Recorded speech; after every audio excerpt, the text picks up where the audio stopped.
నేడు నీవు నాతో కూడా పరదైసులో ఉండు అని చెప్పినాడు. ఎవరితో చెప్తున్నాడు? ఎవరితో ఆయన సిలువ వేసినారు?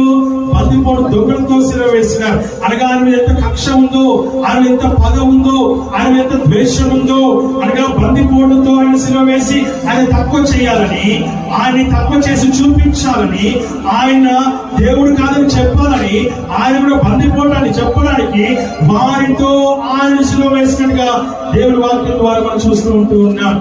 నీ జీవితంలో నీ దేవుడితో మాట్లాడుతున్న విషయాన్ని నీవు గ్రహించాలని వాక్యం ద్వారా మనం చూస్తూ ఉంటూ ఉన్నాం. ఇలాంటి భయంకరమైన పరిస్థితుల్లో ఆయన శిలువ పైన వేలాడదీయబడినప్పుడు ఆయనతో రెండో మాట మాట్లాడుతూ ఉన్నాడు. ఏం మాట్లాడుతున్నాడు ఆయన? అయ్యా, నేనే నీవు నాతో కూడా పరదేశంలో ఉంటావు. బందిపోట్లు ఇద్దరు బందిపోట్లని శిలువ వేసినారు. వారిలో ఒకరితో మాట్లాడుతున్నాడు ఆయన. ఆ ఒకరితో ఒకరు మాట్లాడిన కాదన్నానంటే అందులో ఒకడు అంటున్నాడు, నిన్ను నీవు రక్షించుకొని మమ్మల్ని కూడా రక్షించవచ్చు కదా, నిన్ను నువ్వు కాపాడుకొని మమ్మల్ని కాపాడొచ్చు కదా, నువ్వు సిలువ దిగి మమ్మల్ని కూడా దింపొచ్చు కదా అని మాట్లాడుతూ ఉన్నాడు. వ్యతిరేకంగానే మాట్లాడుతున్నాడు వాడు కూడా.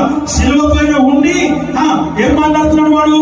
దేవునికి వ్యతిరేకంగా మాట్లాడుతూ ఉన్నాడు. వారిలో ఎంత కోపం ఉందో, వారిలో ఎంత కక్ష ఉందో, వారికి ఏం ద్రోహం చేస్తున్నాడు నా ప్రభు నాకు తెలియదు. అప్పుడైనా దేవుడు వాక్యం సెలవిస్తుంది, ఒకవేళ నువ్వు దించుకోవాలనుకుంటే నువ్వు మాట్లాడాల్సింది సైనికులతో మాట్లాడుకోవాలి, సైనిక అధికారులతో మాట్లాడుకోవాలి, రోమన్ సామ్రాజ్యం వారితో మాట్లాడుకోవాలి, లేదా అధికారులతో మాట్లాడుకోవాలి. నా ప్రభుతో మాట్లాడండి, నీవు ఎవరివిరా అని నేను ప్రశ్నిస్తూ ఉన్నా.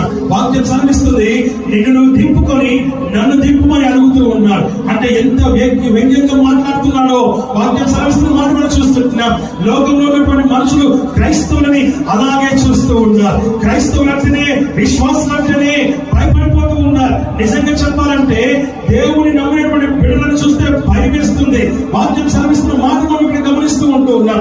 ఎందుకు భయం వేస్తుందంటే వారు ప్రార్థన చేసేవారు కనుక.